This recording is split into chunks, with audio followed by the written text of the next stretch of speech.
Well, it's race day. It's my first event of 2025. It's actually my first race since Leadville, so I'm very excited, very nervous. It's 32 miles, 3,000 feet in central Pennsylvania. It has some seriously rocky trails, some super technical cross country, just flat. I don't really know how people ride that super fast, but it's going to be interesting. Let's get to it. If you're new here, my name is Steve. I'm a husband, a dad to 3 amazing boys, and a guy with a full-time job and big dreams. I'm on a journey to get healthy and fit through mountain biking, proving to my kids and myself that you don't have to give up on your goals, even when life's full. If you're trying to hold on to your dreams while showing up for your family, you're not alone. Welcome to the ride. All right, so race morning, I'm mostly all packed up. I got packed up last night so that this morning would be pretty easy. It's a 2-hour drive, and I just have to throw my bike in and hit the road. I'm just going to stop at Wawa for some breakfast. Not sure that's the best idea, but if you live in PA, I'm sure that you get it.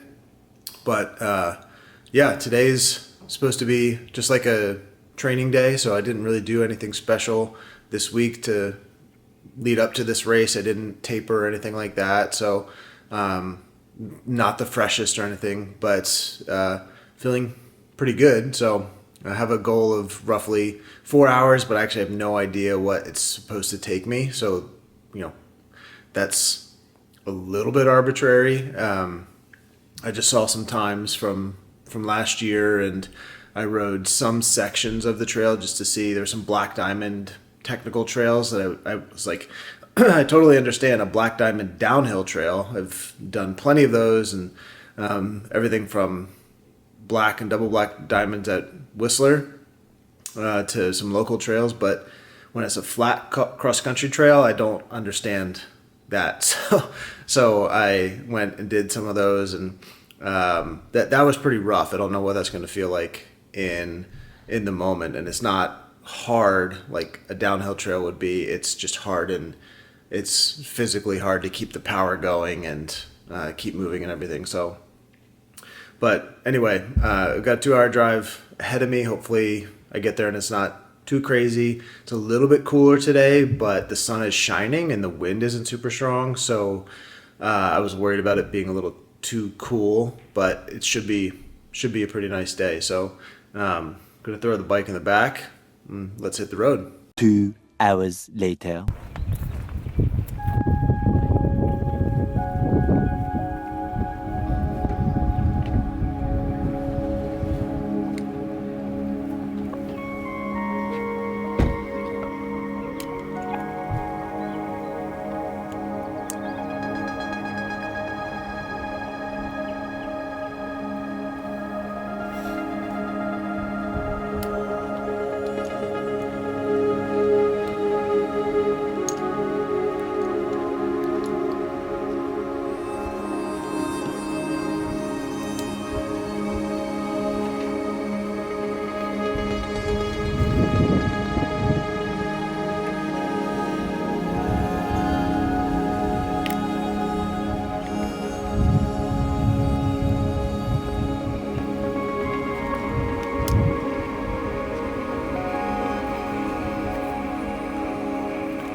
All right, well, made it, and super easy drive on a Sunday morning, of course. The weather's beautiful, a little cool. I actually thought it would feel cooler, so I was a little worried about my apparel choice, but I'm gonna be just fine. But yeah, I'm warmed up, checked in, ready to go. Got my bike.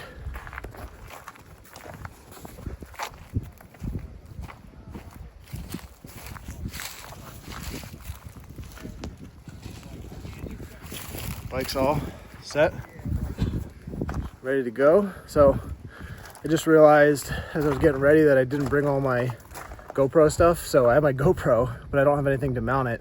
So unless I wanted to carry it, which I don't, I'm not gonna be able to bring it with me, so I won't get any footage on the track, on the course, but I will definitely do what I can with my phone when I can, and then I'll catch you when the race is all done. Hopefully crossing the finish line in one piece, maybe better than 4 hours. We'll see. All right, heading over to the starting area. Got 5 minutes before the pre-race meeting. Here we go.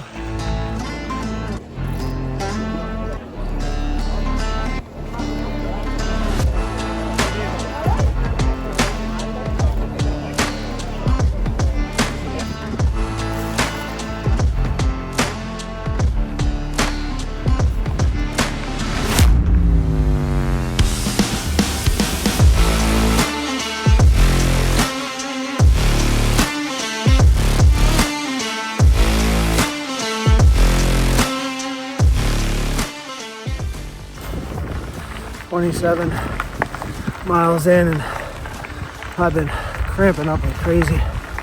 But when you're a racer like me, or they call me a racer, but someone like me, this is what it looks like when you're in a race.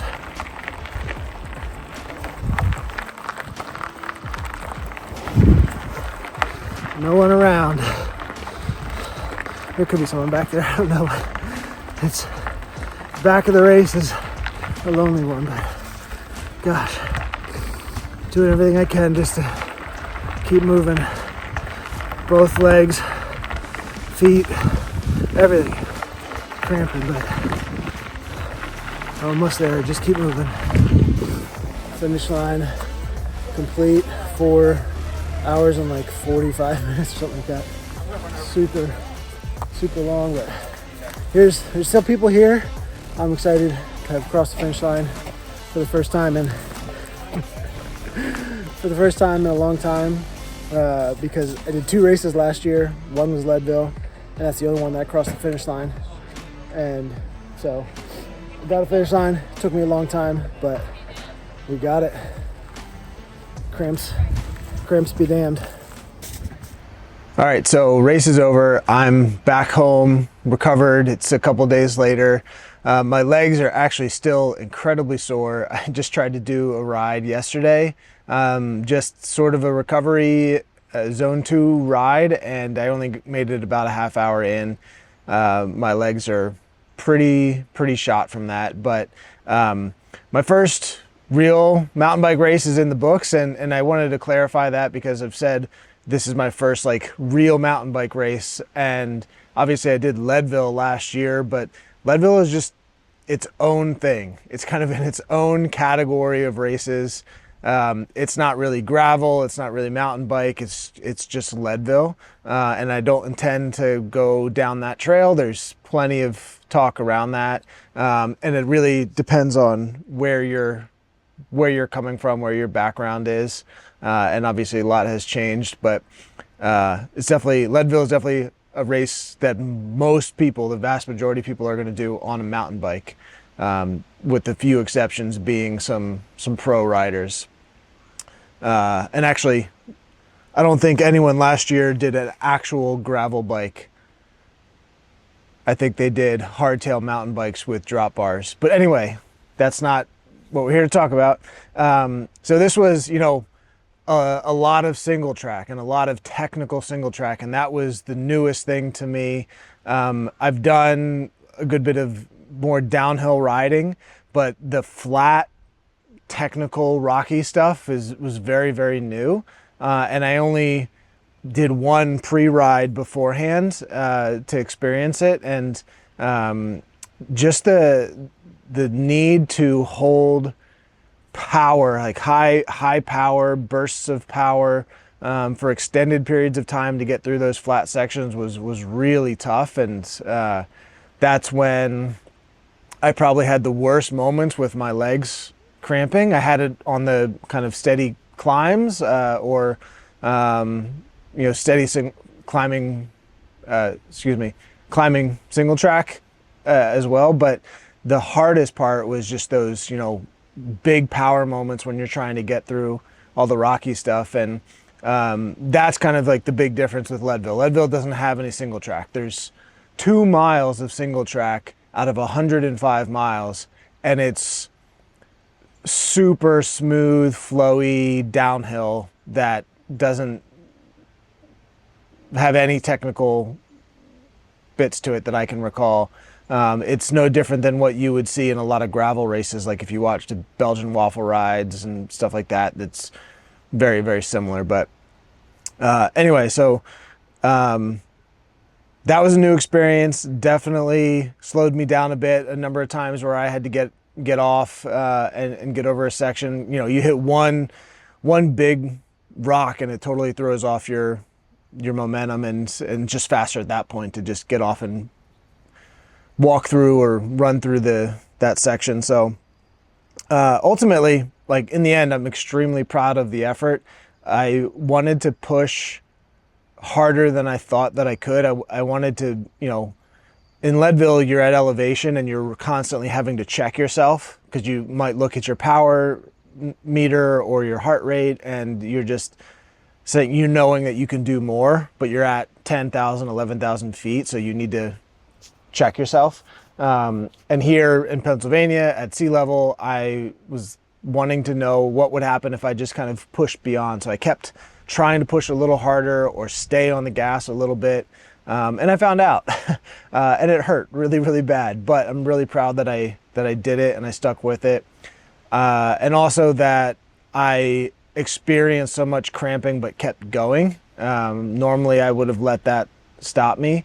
And maybe I should have, especially early in the season, because it's now affecting my training this week. But hopefully not too much, because next week was supposed to be a recovery week where it's all my trainer road workouts are endurance, kind of active recovery or zone 2. And instead of doing it next week, I just moved that week up to this week. And so hopefully that's not too big of a deal. But yeah, I'm proud of the effort, and it's also a good dose of reality to where I'm at right now. And it's not a fairy tale or anything like that where I'm just magically going to put in a couple months of work and suddenly be competing in my age group or anything. Speaking of which, I think it was 77th in the overall men's group out of 80, roughly. So nearly dead last, and my goal was to not finish last. And I figured there would at least be some people who dropped out, which there were other people who dropped out. So if I didn't drop out, then I'd not finish in last place, even if I was the last finisher. But I think I was 177th out of all men and women who did the long course. So yeah, that's where I'm at. That's the kind of rider I'm at. That's why I hesitate to call myself a racer or saying that I'm doing a race, but I put a number plate on, that makes it a race. So I have no problems with that. It's just kind of the reality of where I'm at. And I'm still very hopeful that I keep putting in the work over the years and I will move up. And that's definitely possible, something that gives me some motivation, and I think that could be possible. So what went well overall? The bike did fantastic. I had 0 issues. It did really well. The flight attendant setup is amazing. I didn't have to think about switching between locked and open and pedal mode, and it just did it. And never even had to worry about it. There have been times as I got used to it where I looked like, oh, I want it to be locked out now, and then I look down and it's already locked out. It made all the adjustments that felt fantastic in the moment, especially with how much that terrain changed and everything. So that was amazing. My tires did great. I had no issues, no punctures, no lost air pressure, anything like that. And that the trail was intense a lot of times, and I kept thinking that I was gonna get a puncture. You know, I'd hear something, hit a rock, take a really bad line, get off the trail, whatever, and I was super worried, but nothing ever happened. The new brakes that I installed were great. The trail never got super steep, but there were a number of times when it might have been a decently steep single track section or a descent on a fire road. And I like to try to keep as much speed going as possible and then kind of sort of slam on the brakes. And I had the power and confidence to do that. And that's what I want and everything. So the bike weighed in just under 27 pounds, which probably sounds heavy to people, especially when you think about like what pro riders are doing. And this is an S-Works frame, so you should, be able to make it super light. And you can. I don't have the lightest setup for this. My whole drivetrain is the SRAM XO group. It's not the XXSL, which would be the lightest possible option. I could go lighter with the bars, the stem. The tires are actually a little bit heavy. That I think it was like 26.8 pounds, includes some things that are in the storage, CO2, my Dynaplug setup, an extra tube, a multi-tool, and then it includes the bag, the saddlebag on the top, but sorry, not a saddlebag, top tube bag, I guess. But it didn't have anything in it when I weighed it. So I put some of my gels and supplements in there. So that weight is with the bag, but without anything inside of it. So yeah, I could make that lighter. I could probably get a couple pounds lighter, but that's not a concern to me. What didn't go well, or what would I change? There were some little things, like in this bag, I had put a Ziploc with some of my drink mix, my carbs and sodium mix to put in a bottle at an aid station. And with all the rattling around from the, technical trails, it exploded and everything in there got covered in powder, including my phone, which I had slipped in there at the last second. So that was super annoying because everything was covered in it, but also I lost a bunch of the mix that I had prepared for one of the bottles. And speaking of which, I had forgotten to take some sodium in the morning, which I think I may have mentioned. So that's 1,000 milligrams of sodium that I didn't take. And then for one of my bottles, I had missed, and it ended up being in this bag, and I just didn't know it because it was covered in powder. I had an extra 500 milligrams of sodium that I was going to put in a bottle, and I never put it in because I didn't find it. So that's 1,500 milligrams of sodium that I didn't take. And talking about cramping, that definitely would have helped a bit. I don't think it would have totally solved it or anything. I think there's bigger issues that I need to solve for with that, and I don't totally know all of them, but I have a few ideas. So forgetting to take 1,500 milligrams of sodium is kind of a big deal. The GoPro mount I mentioned, I wanted to get GoPro footage. I have a mount that goes underneath my bike computer, and just forgot the parts to put that on. And I also didn't bring my chest mount, so I didn't have a way to record some footage, which would have been really nice. It would have been nice to show you how crazy or show my wife or kids how crazy some of those sections were. And then my power meter wasn't calibrated. It wasn't reset to 0. And I've only just now learned that I think I'm supposed to reset it every ride.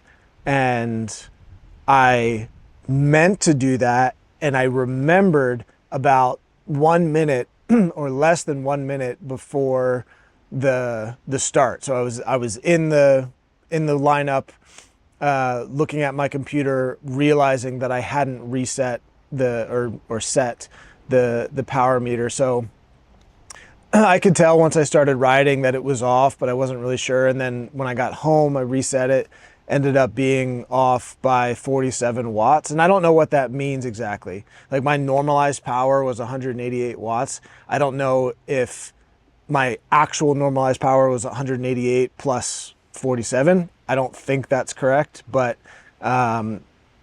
ultimately, looking at that data, I can't really tell what I was doing. I just know from the perceived effort that I was pushing harder than I normally would.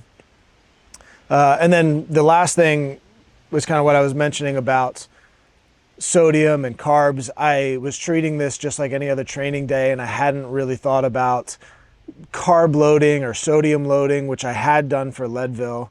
It's a good idea to do for races, and I just didn't think about it. And obviously my body needed the energy. So that's something that I will definitely keep in mind for the next event that I have coming up. And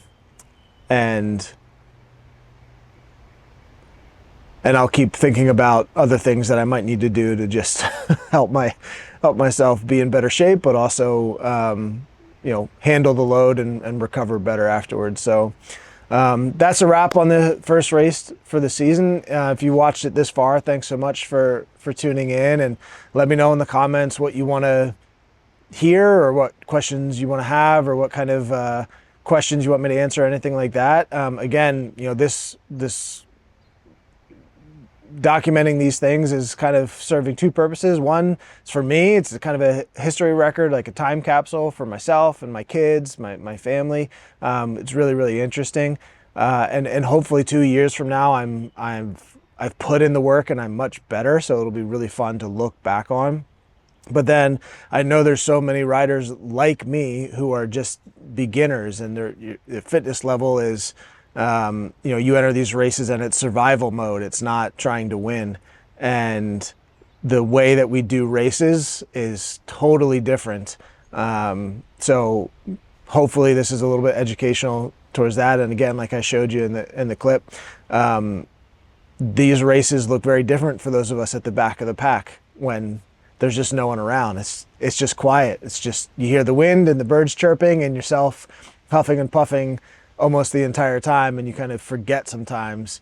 Someone comes up behind you, or you come up on someone in front of you, and it's almost a surprise because you've been alone for so long. So that's kind of why I'm doing this, and hopefully it helps. And let me know again in the comments what you like and what you'd like to see more of, and I appreciate you following along. So I'll see you in the next one.